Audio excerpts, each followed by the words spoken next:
killer count. Here's where Scream 6 delivers the twist fans had been whispering about for decades. The theory everyone brushed off as too messy, only for the movie to turn around and prove they were right all along. For years, the franchise trained us to expect 2 killers. It became a pattern, a ritual, almost a comfort. But Scream 6 shattered that comfort instantly, and the moment viewers saw the intensity of the New York setting, the brutality of the kills, and the way Ghostface kept appearing in impossible places, the internet lit up with the same suspicion. There has to be more than 2. What makes this reveal so perfect is how the movie weaponizes what fans thought they knew. Early on, everything feels off, too coordinated, too relentless, too personal. And suddenly, the theory fans had been crafting since Scream 2 leaked long ago finally came true. The Bailey family stepping out one by one, confirming not just 2 killers, but 3, and depending on how you interpret the cold open, possibly even 4. It is the moment that rehooked even the most skeptical Scream fans, because it proved the franchise was still capable of surprising its most obsessive theorists. The killer count theory was no longer theory. It became canon, chaos, and confirmation all at once, proving that in Scream, the rules only matter until the movie decides to break them. TimeWarp. From the very first Blair Witch Project, fans felt something was off. Not just the scares, but time itself. The characters get lost, circles repeat, days blur, and nothing follows the rules of reality. At first, people assumed it was just chaos in the woods, until a theory emerged that completely reframed the entire movie. The Blair Witch wasn't just haunting them, she was manipulating time. And years later, the 2016 sequel quietly confirmed it. In that film, 2 groups separate for what feels like a few hours, only to reunite with completely different understandings of how long they've been gone. One group says it's been an afternoon. The other insists it has been 5 days. Their watches, their sleep cycles, even the daylight stop lining up. The woods bend time like a weapon. This theory tied back to a deeper, older fan suspicion. The witch wasn't just trapping people, she was sending them backwards. Possibly even into the 1940s, the era of Rustin Parr, the serial killer whose cabin becomes the final destination in both films. Suddenly, the original ending, the collapse of logic, the disorienting final shoot, the appearance of the cabin, all made horrifying sense. The witch doesn't just stalk her victims. She disconnects them from time, breaks their perception, and moves them like pieces across her own timeline. The real monster in Blair Witch isn't the figure in the woods, it's the loss of reality itself, Deadite. This is where Jason Goes to Hell takes the theory fans joked about for years, only to discover it was not a joke at all. For decades, horror lovers noticed something strange about Jason Voorhees. He was far too strong, far too durable, far too unkillable to just be a drowned kid resurrected by rage. His transformations across sequels felt supernatural, almost demonic, and then fans spotted it. The Necronomicon, the actual Book of the Dead from Evil Dead, sitting casually in the Voorhees house like it belonged there. That tiny Easter egg exploded into one of horror's wildest crossover theories. Jason is a Deadite. And here is the twist. Director Adam Marcus later confirmed that fans were absolutely right. According to him, Jason's mother used the Necronomicon to bring him back, which explains why Jason returns stronger, more monstrous, and more inhuman every time he dies. Suddenly, his entire mythology snaps together. The possession-like body jumps in Jason Goes to Hell, the supernatural strength, the relentless immortality, it all lines up. What began as a niche fan theory became the official explanation for one of horror's most unstoppable killers. Jason was not just a vengeful corpse. He was powered by ancient evil, a Deadite, a crossover revelation hiding in plain sight. Switch. When fans heard Pet Sematary was getting a 2019 remake, everyone assumed it would follow the same tragic path as the original. Little Gage runs into the road, the truck hits him, and the story spirals into horror. But long before the film released, viewers started pointing out something strange in the trailers. The camera kept focusing on Ellie, the older sister, her birthday, her mask, her conversations. And the shots of the road didn't line up with what fans expected. The theory spread fast. What if this time, it's Ellie? And sure enough, the remake confirmed it. The truck swerves, not toward the toddler, but toward Ellie, and she becomes the one buried in the cursed soil beyond the pet cemetery. And that one small change flips the entire emotional core of the story. Ellie is older, more aware, capable of speaking, remembering, and resenting. When she returns, she doesn't come back as an eerie imitation like Gage did. She comes back angry, confused, hurt, and violent in a way that feels deeply personal. The switch theory wasn't just a prediction, it became the backbone of the film's identity. Fans were right. The 2019 version wanted to hit harder by breaking the rule everyone thought was unbreakable. It didn't just revive a child, it revived the wrong one. Accomplice. By the time Saw reached its so-called final chapter, fans had been arguing about one question for years. What happened to Dr. Lawrence Gordon? After he crawled out of that grimy bathroom in the first movie, bloody, desperate, and missing a foot, The franchise basically acted like he vanished from the planet. But fans refused to let it go. They pointed out every tiny clue. Jigsaw's traps were getting more medical in nature. Surgeries, stitching, precision work, almost like someone with training was helping. And John Kramer was dying. There was no way he was setting up all of this alone. So the long-standing theory formed, Dr. Gordon didn't die, he joined Jigsaw. And when Saw 3D finally dropped, the fandom was proven completely right. Gordon appears in the final twist, calm, controlled, and loyal, revealing he has been Jigsaw's hidden apprentice ever since escaping the bathroom. He helped design traps, treated John's wounds, and kept the legacy alive in secret. And the coldest part? He locks Detective Hoffman inside that same bathroom, repeating the exact line that traumatized audiences a decade earlier. Game over. One of horror's most debated theories. Confirmed. Curse. For years, fans of the Halloween franchise tried to make sense of one impossible question.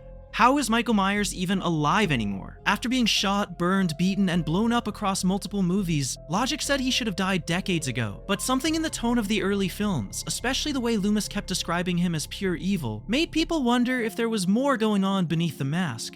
By the mid-90s, the theory had taken over horror forums. What if Michael wasn't just a man, but cursed? A supernatural force driving him to kill, granting him the strength to survive anything. And in Halloween, The Curse of Michael Myers, that theory was finally confirmed. The movie reveals the Cult of Thorn, an ancient order that marks one child per generation and binds them to a blood sacrifice, giving them unnatural durability and a violent purpose they can't escape. That chosen child was Michael. The reveal explained his endless rage, his obsession with wiping out his family, and why no amount of bullets could stop him. Fans didn't guess the exact ritual or cult symbols, but they absolutely nailed the heart of it. Michael Myers wasn't surviving because he was lucky. He was surviving because something dark wanted him alive. Survivor.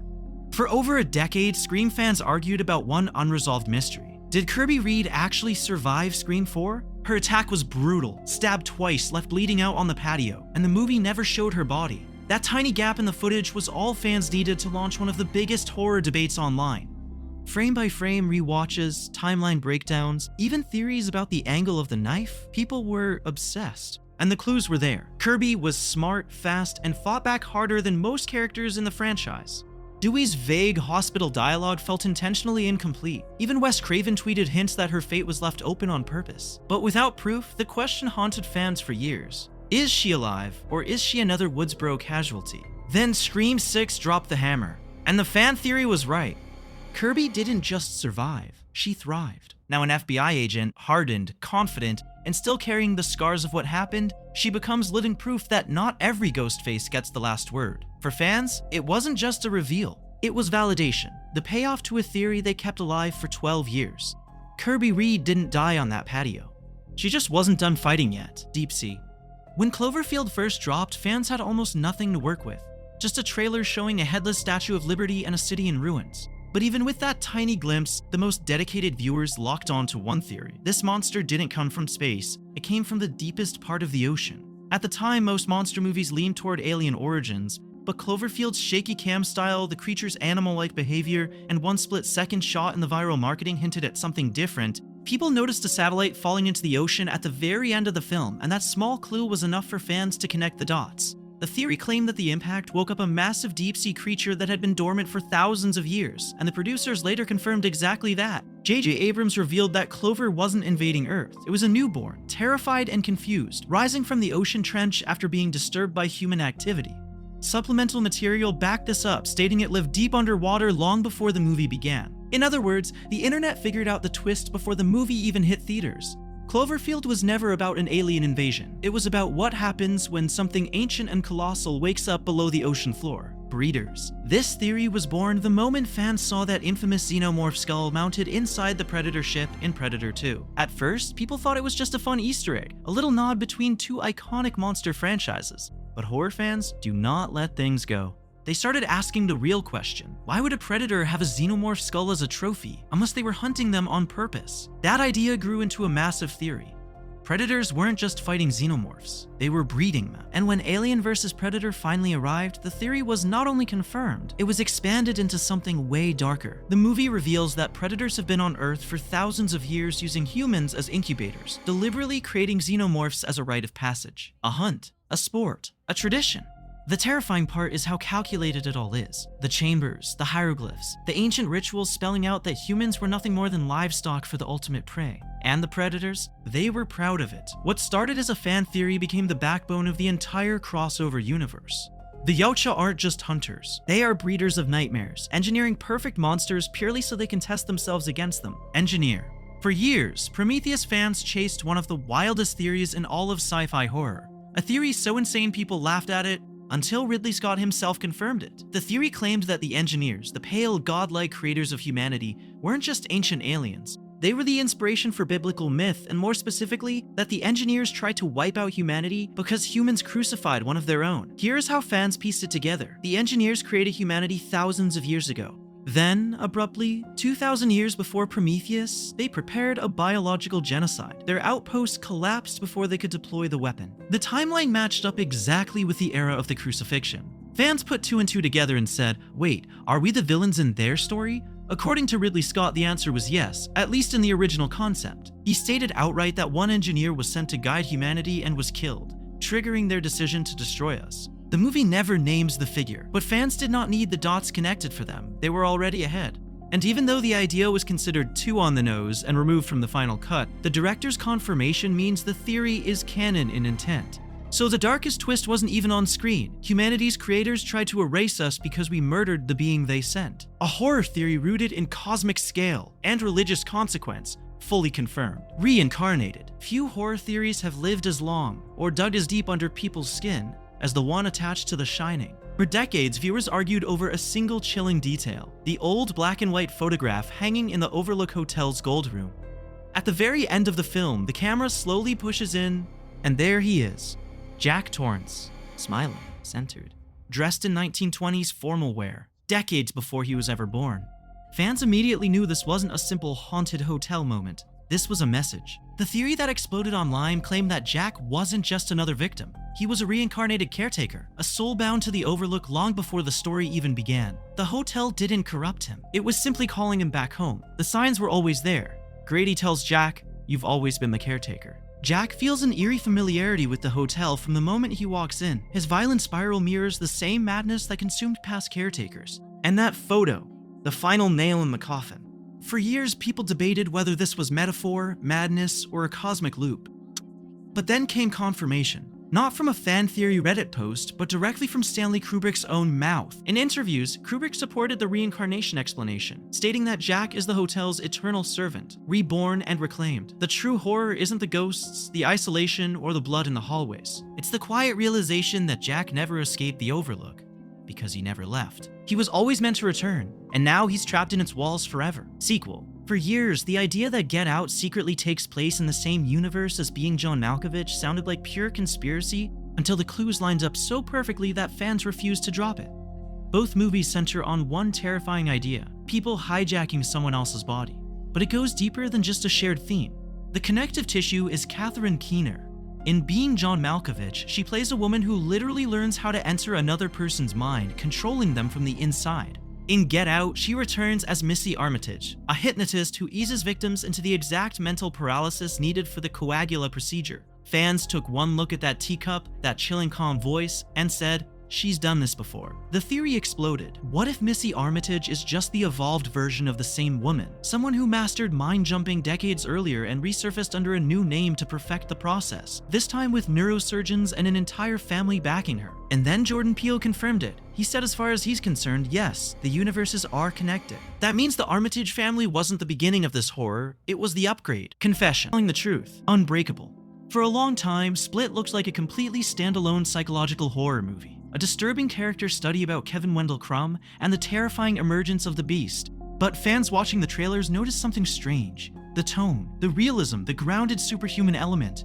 It all felt eerily similar to one specific movie. And they were right. People began theorizing that Split might secretly take place in the same universe as Unbreakable, M. Night Shyamalan's cult classic superhero thriller. That theory exploded online before the movie was even released, but nobody expected it to actually be true. Then the final scene hit. As the beast escapes and the news report plays in a diner, a familiar voice interrupts from off-screen. The camera pans, and there he is, David Dunn, played by Bruce Willis, sitting casually like he's been waiting 16 years for this moment. Instant confirmation.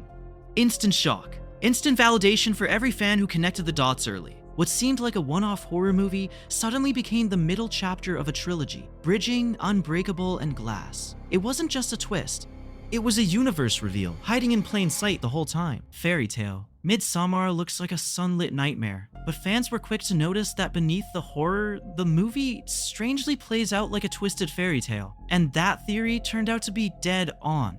From the moment Dani steps into the Harga community, she isn't just a grieving outsider. She's a classic fairy tale protagonist entering an enchanted world ruled by ancient rituals, symbolic tests, and a destiny she doesn't understand yet.